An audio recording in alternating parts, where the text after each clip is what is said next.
here on the Gold Coast at the IFCBAA National Conference, and I'm so lucky to have Lee, PSM from DAFF, join us here today, and Brad from IFCBAA. I'd just like to ask you one question, Lee, if it's okay. From your perspective, what are the emerging trends that DAFF has identified?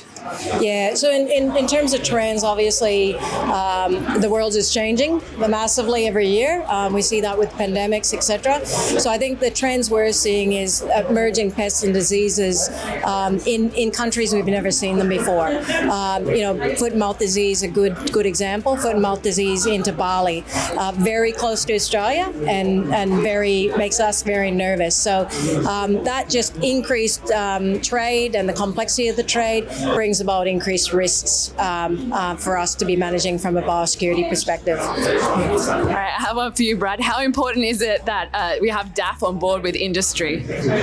Yes, very important. Along with Australian Border Force, the Department of Agriculture is the key industry, government industry body that we have to deal with. It's critical not only to move legitimate trade, but also for the protection of the Australian environment and the Australian way of life, which is something that everyone can share in. It's not just the import or export community or the government. It really is all 25 or 26 million Australians sharing that biosecurity threat, and also the importance to protect our way of life. So it is extremely important. Absolutely. Lee, what I meant to ask you, what's the most recent success story of DAFF? By far, the budget outcomes. So to get some sustainable funding for biosecurity, we've never had that before.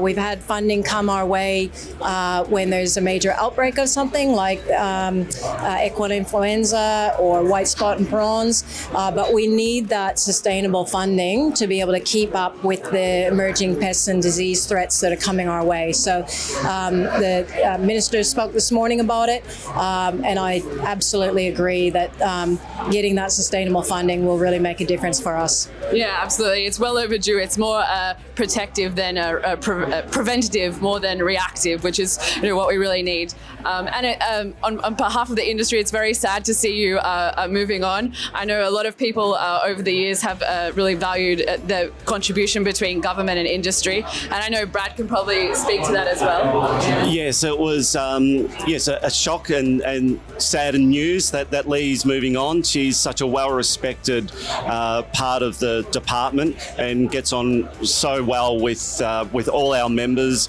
deals with some tricky questions at times when there is delays in the system, but always faces that with great humour, great respect to all members. And I've been in the role for about 6 or 7 months at IFCBAA, and I've found that working with Lee and her team has been absolutely fantastic, and it's been one of the reasons why we can have that true collaboration between industry and the department, because the way and the approach of dealing with issues, dealing with sometimes quite frustrating issues that members have, it's not all one-way traffic. It very much is like a shared responsibility and a shared way of trying to overcome those issues. So yes, Lee, you'll be sorely missed, but as you said, you'll still be around the traps, and we hope to see you again at another IFCBAA event.